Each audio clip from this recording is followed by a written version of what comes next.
सबको लगता है कि सबसे ज्यादा खेसारी भैया के फैन है, क्या है कि हर वीडियो पर खेसारी भैया के व्यूज आ जा रहा है और पवन भैया के वीडियो पर व्यूज नहीं आ रहा। तो देखते हैं किसके ज्यादा फैन है।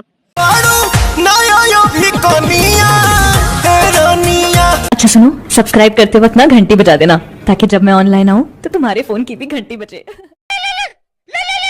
अरे नीलम गिरी, ये हमारे करेजवा के फोन है। दुनिया तोहरा केहू नाम से पुकारे, हम तो तोहरा बुलबुले नाम से पुकारम। तब बोला बुलबुल का चुलबुल।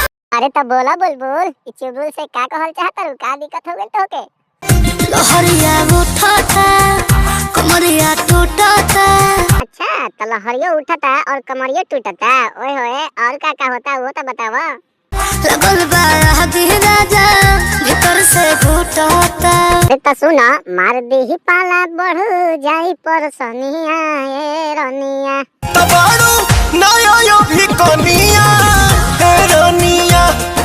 अभी बारू नया कनिया, तनी दम धर, ठीक ना? अभी पाला लागता, ठंडा के दिन बा, नहीं समझ में आवत। भाग जाई ठंडा अंडा खालो पिया जोड़ी जोड़ी। अरे माने लू न बात अपना, करे लू तू माने के। अरे मान ना जा। रे लचीट हमसे भाई बड़ा चीटर पिया। अरे ना हो रनिया, हम बहुत सीधा साधा ही हो, हमारा जैसा तोहके ना मिली। काहे नहीं के समझता रू? वैसे तोहरा भइल का बा? हीटर जस बढ़ता जवानिया के मीटर पिया। अच्छा ठीक बा, जब जवानिया के हीटर जैसा बढ़ता तो एकर प्रॉब्लम कैसे सोल्व होई बतावा हमके, का करी हम? ले लो सवाद उठलो लिया में बोरी बोरी। अच्छा सुना, उस सब तो बात होते रही, पर हमारे गांव में एगो 15 तारीख के खिचड़ी मेला लागला, बहुत ही जबरदस्त। आइबू तो हम दोनों के भेंट होई ना? होई हो। हाँ, ये भइल ना बात। अरे ये खुशी से तो हमारे करेजा जुड़ा गइल। वैसे आवा मेला में साथ में दोनों को मिलके जलेबी खाई ले, तो आवा तारू ना? खावा तानी। तो ठीक बा, आवा मिलके चानी काटल जाई। वैसे तोरा याद बा ना कि हमनी के कहां भेंट भई रहे? एही जग भइल रहे पहिला मिलना। अच्छा, अब का भई रहे वो बतावा तनी हमके। यार हो तार दिल रहो हमर मनवा।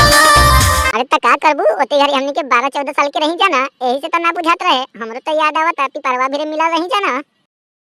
उतल रहे जगरा धनिया तोरा धनिया। अरे तो सुना, अब गलती ना हुई, हरियर हो जाई तो हर चढ़ली जवानिया। अरे घास से पना से दे हो हमर रनिया। तो गनवे के माध्यम से तोरा के कह देनी, समझ में आई ना? वैसे आउ का कहल चाहता रू?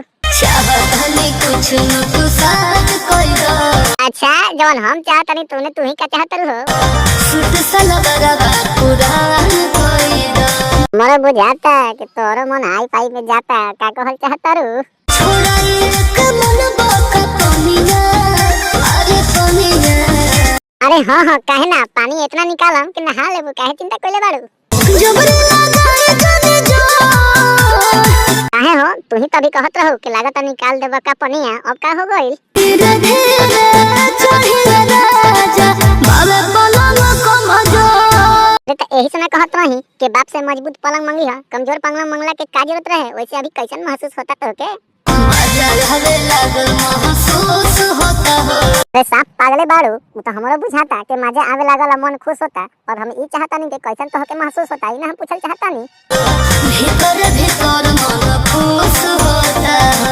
देखा, भीतरे भीतरे मन खुश होला के जरूरत नहीं है, आवत इनके तोहरा सही में मन खुश करा देता नहीं। वैसे सुना ही क्या कहल चाहता नहीं हम?